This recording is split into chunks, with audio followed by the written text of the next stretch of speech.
Buenas amigos, reporte de gráfico para esta semana. Vamos a hablar de cómo están las bolsas, cómo está la materia prima también, porque realmente el tema del maldito coronavirus que está presente en todas partes y en todos los medios financieros, en todos los medios de noticias generalistas, hablan del mismo tema. Afecta a la energía principalmente. De hecho, Steve Jacobsen citaba, os lo he traído también aquí para que veáis el tweet que ha publicado él, diciendo el único mercado que realmente está reflejando el impacto que tiene el coronavirus es el mercado de la energía. Incluso añadiríamos también ahí el mercado de metales, ¿no? Porque el gráfico del propio cobre muestra realmente la demanda o previsión de demanda que tendrá de este metal la industria, y principalmente cuando hablamos de la industria, la fábrica más grande del mundo es China.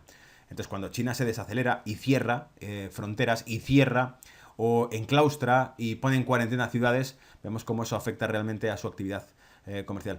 Entremos ya en materia, ¿vale? Si no lo estás, te invito a que te suscribas al canal Más Punk, que te habla de mercados financieros, que vas a encontrar de habla castellana o de habla hispana en YouTube, que es es Brújula de Mercado. Así que suscríbete y sobre todo no te pierdas el reporte de mañana, que va a hablar especialmente del tema estrella del coronavirus, pero con unos datos muy interesantes. No solamente un artículo bastante extendido donde nos habla de que quizá el coronavirus es incluso un detonante peor, un cisne negro peor que la crisis 2008, que el crash del 2008, porque las hipotecas subprime, la crisis hipotecaria, podía ser previsible para aquellos que eran agudos, que eran incrédulos y que consideraban que los activos inmobiliarios que los bancos poseían en realidad no valían lo que los balances de los bancos mostraban, sino que eran propiedades que valían mucho menos. Eso podía ser previsible para algunos, pero lo que no era previsible para ninguno es que en 2020, con un acuerdo comercial firmado justo en 2019, finales de 2019, empezamos el año con un acuerdo comercial de las dos principales economías del mundo.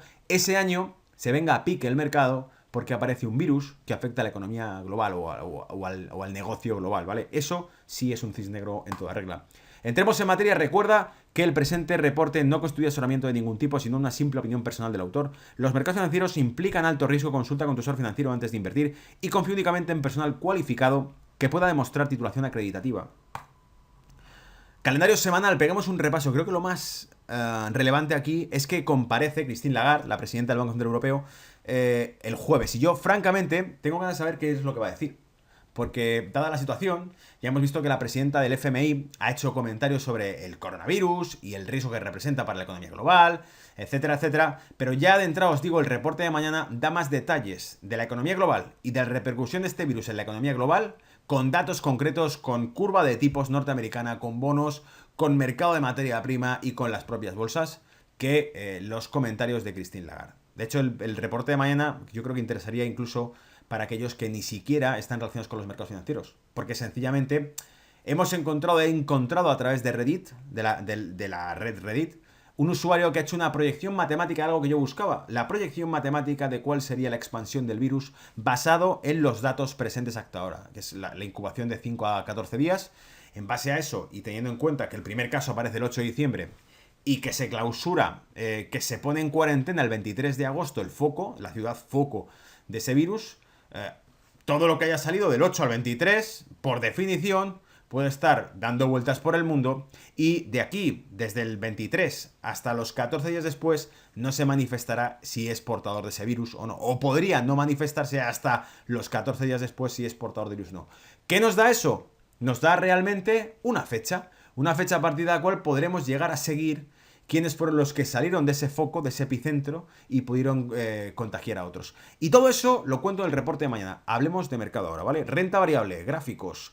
Fijaos cómo el S&P 500 ha retrocedido desde ese techo que hizo en 3.340 puntos. Publiqué un tweet a principios de la semana pasada donde hablábamos de cómo sospechosamente iba moviéndose en rangos de 50 puntos, parada, 25 puntos, parada, 25 puntos, parada, 25 puntos, parada. Y nos hacía 4 rangos de 50 puntos, el último, ese cuarto, no llegaba a completarlo, se quedaba en esos 25 puntos parada y a partir de ahí corregía. Y cómo se ha ido apoyando hasta lo que parece ser, fijaos que incluso hoy ha habido un amago durante un rato a la apertura del mercado americano de que recuperase la media de 200, a atacarse de nuevo los 3.250 puntos, se ha dado la vuelta al mercado, estamos en 3.244, media móvil de 200 a punto de ser perdida en este gráfico. A partir de aquí tengo marcado como un nivel en gráfico de mayor plazo los 3.175 puntos, 3.175, pero si no, y te quieres agarrar un número redondo, los 3.000 puntos. Ojo, una caída de 200 y pico puntos en el S&P 500 es una caída de casi un 10%, así que no creo que eso se produzca fácilmente. Por eso, me parece que es interesante buscarle compras cada vez que veamos esos 3.175 puntos, 3.200 puntos, pero sin duda alguna 3.000 puntos es zona en la que podríamos prever que esto decaiga.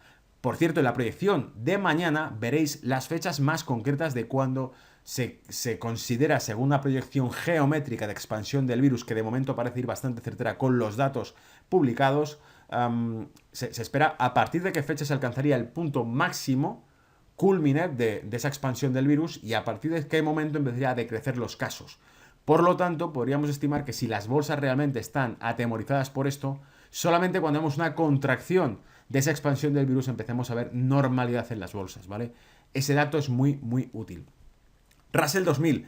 Estaba marcado de la semana pasada los 1700 puntos, ahí lo tenéis en el gráfico, no he tocado el gráfico, no he puesto esa línea ahí porque se ha dado la vuelta, y fijaos cómo realmente ha dado la vuelta. De hecho, la semana pasada creo que era a finales, este último viernes, no, el anterior, hablaba yo con Arantxa, con una amiga que tenía posiciones abiertas en Dow Jones con pérdida, posiciones bajistas con pérdida, y le pasé este gráfico a Russell 2000 y dije, observa el Russell 2000 porque ahí es donde vas a encontrar niveles referenciales que ahora mismo no tienes en SP ni en Dow porque están rompiendo techos. Pero aquí sí, y fijaos cómo ese primer nivel que teníamos marcado ahí ha dado la vuelta, pero sin duda alguna lo habría hecho en 1740, habría sido un techo muy importante porque habría sido un máximo histórico del Russell 2000, que como os he explicado muchas veces, Russell 2000 refleja tejido microeconómico americano real, no grandes compañías maquilladas.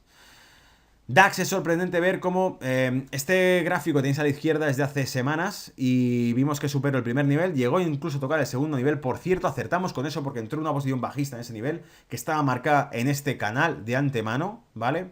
Y en esos 13.500 puntos pues parece que entró venta y empezó a colapsar mercado. ¿Qué estamos viendo ahora? Estamos viendo ahora que se acerca a zonas de resistencia, porque estamos en 3.000, fijaos que tenemos los 13.000 puntos, 13.015, es toda la franja que tenemos ahí marcada de 13.000 puntos, una cifra súper redonda, sería zona de compra. ¿Qué ocurre? Que el hecho de que ataquen los 13.000 puntos significa que de perderlos nos vamos a niveles más bajos todavía. Pero no solo eso, perdemos la tendencia alcista que arrastra. Esas líneas alcistas que estáis viendo en paralelo son líneas proyectadas desde el año 2009, que lo único que ha cambiado es el paralelismo que siguen las líneas, pero están todas dentro de un mismo rango, ¿vale? Ese rango es amplio, ese rango todavía tiene mucho recorrido bajista que no rompería la tendencia alcista de fondo, pero aún así sí es cierto que hay micro rangos dentro de ese rango que se pueden formar y que nos dicen cuidado con esas zonas porque puede entrar compra. En 13.000 puntos puede entrar compra, en 12.500 puntos puede entrar compra, etcétera, etcétera, etcétera. Están ahí marcados en los gráficos y veremos cómo se van a ir cumpliendo a lo largo de los próximos días y semanas. Esos niveles se volverán muy calientes, ¿vale? Pero bueno, al fin y al cabo lo que dices es el DAX ahí luchando por aguantar 13.000 puntos y francamente, dado el tema del coronavirus y dado la proyección que tiene, probablemente se vaya a poner más complicado y más feo la próxima semana, o sea, esta semana mismo. Para finales de semana la expansión será aún mucho más alta, geométricamente más alta, estará a tope el crecimiento de la expansión del virus y las siguientes, pues claro, veremos que hay cada vez más casos hasta que llegue un punto máximo en el que empiecen a disminuir o a desacelerar, mejor dicho, el aumento de casos, ¿vale? Hasta esta primera y segunda semana de febrero va hablando que lo va a acojonar la expansión de infecciones que va a haber y luego a partir de ahí empezará a haber infecciones, pero que irán aumentando mucho más despacio, porque estará más o menos controlada la situación. IBEX 35, entramos prácticamente en el rango entre 9.400 y 9.150, 9.500 y 9.150, lo tenéis ahí marcado. Entramos en este rango, ¿lo veis? Y por tanto creo que perdido los 9.500 puntos es difícil que los recupere. Lo que pasa es que el IBEX 35 no es nada comparado con el S&P 500, comparado con el DAX y comparado con la proyección del Russell. Si tengo que mirar un índice, miro el Russell 2000. Si tengo que proyectar precios o entrar en compras, busco niveles en S&P o busco niveles en DAX, ¿vale? Pero desde luego IBEX 35 va a hacer lo que esté mandado por parte del resto. Y probablemente, si estoy acertando con este pronóstico y la cosa se va a poner bastante más fea con el tema del coronavirus durante los próximos días, esta misma semana, veremos que el mercado difícilmente puede recuperar niveles, ¿vale? Porque es el principal motivo de las caídas. Han culpado al coronavirus de una corrección de un mercado que es un castillo de naipes. Materia prima. Fijaos cómo Steve Jacobsen publicaba que realmente the economic damage from virus and through it economic slowdown can be really monitored in oil market. El daño económico del virus y que realmente solo puede monitorear el decrecimiento, desaceleración económica global a través del mercado del petróleo. Y os he sacado el mercado del petróleo para que veáis que pierde la tendencia de 2016, formada desde 2016, 3 años de tendencia bien formados, los ha perforado rápidamente, como si fuesen mantequilla, los veis ahí, ¿vale? Y nos aproximamos, fijaos, 3 golpes de bajadas que tiene aquí, 3 impulsos bajistas súper fuertes, que es, al fin y al cabo, ¿qué? La caída del transporte, la caída del comercio y la caída de la demanda de energía por parte de China. Y se aproxima, ¿qué? 51 y 45, perdón, sí, 45. Pierde la tendencia en los últimos 3 años y niveles de compra próximos a 51 a 45, los tengo aquí marcados. El 51 es este, ¿lo veis? Mínimo, techo, techo, techo, techo. Por lo tanto, hay soportes, hay como 5 techos identificados y 2 soportes fuertes en los 51. Entonces, por lo tanto, al llegar a 51 es posible que el cliente compra en el crudo. Haga lo que haga la OPEP, no importa. Las petromonedas se hunden. Fijaos cómo el movimiento es prácticamente idéntico. ¿Lo veis? 1, 2 y 3. 1, 2 y 3. Incluso los recodos que forma la bajada. Este recodo, voy a sacar la pizarra. Este recodo es este recodo. Este tobogán es este tobogán. ¿Lo veis? Este recodo es este recodo de nuevo. Son movimientos formados en el rublo contra el dólar. ¿Y por qué? Porque la balanza comercial de Rusia depende más del 50% de la venta de combustible. Y si el combustible se está cayendo, la moneda del país que vende combustible cae. Y si queréis buscar una reflexión parecida, que es aquí donde se aprende de bolsa, podréis buscar, por ejemplo, un NOK, la corona noruega contra el dólar, o el CAD, el dólar canadiense contra el dólar. Porque vais a ver que ambos, el NOK, el CAD, son monedas muy vinculadas al combustible. Canadá es una de las mayores reservas de petróleo del mundo. Noruega tiene alta dependencia también de la venta de hidrocarburo. Y todos los países que dependan de esto van a ver que su moneda se debilita. ¿Vale? ¿Qué más? El oro, por ir cerrando el tema. Fijaos cómo el oro llama, golpea los 1600 de nuevo. Los pasa, vuelve otra vez por debajo de 1600, etcétera, etcétera. Todo parece indicar que esa zona la acabará taladrando y iremos hacia 1680, 1700 dólares la onza. Lo tenéis ahí también marcado, ¿vale? Y avisado. ¿Qué ocurriría? Que mientras esté golpeando 1.600 dólares, que es una zona que costó mucho perder, fijaos que la perdimos en 2013, pero hasta que la perdimos tela, porque hubo semanas y semanas y semanas en la que cada vez que se llegaba a 1.600 entraban compras. Del mismo modo, en teoría, los 1.600 serán zona en la que entren ventas en oro.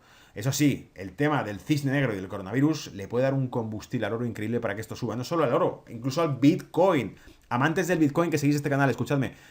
Está claro, es la oportunidad. Si realmente existen problemas que pueden hacer tambalearse el sistema financiero global, y esto, como lo hemos llamado en el reporte que veréis mañana, el coronavirus, el virus chino, es sencillamente el alfiler que va a detonar un mercado artificialmente inflado durante los últimos 10 años, amigos. 10 años. Y no solo eso, es un argumento más para que vuelvan a encender las máquinas de bancos centrales y soporten artificialmente un mercado que se colapsa. Como lo está haciendo China. Más de 170.000 millones de dólares comprados, metidos ahí en el mercado. El yuan cayendo a mínimos. Y, por supuesto, la proyección de crecimiento económico anual de China prevén un recorte de 2% en esa cifra. ¿Sabéis a cuánto se aproximaría? La última cifra de crecimiento anualizado de China ha sido el 6,1%, 2019. Esa cifra es la menor en 29 años, 30 años, el mínimo crecimiento que ha experimentado China en 30 años. Si cae un 2% el GDP, significará que el crecimiento de China será próximo al 4%. Esa cifra, amigos, es una cifra propia de la China de los años 80. China vuelve a los 80, ¿vale? Agarraos al sillón con eso. Más información, más detalles. No os perdáis el reporte de mañana. Os espero en los comentarios y en los reportes de mañana, ¿vale? Cuidaros. Chao.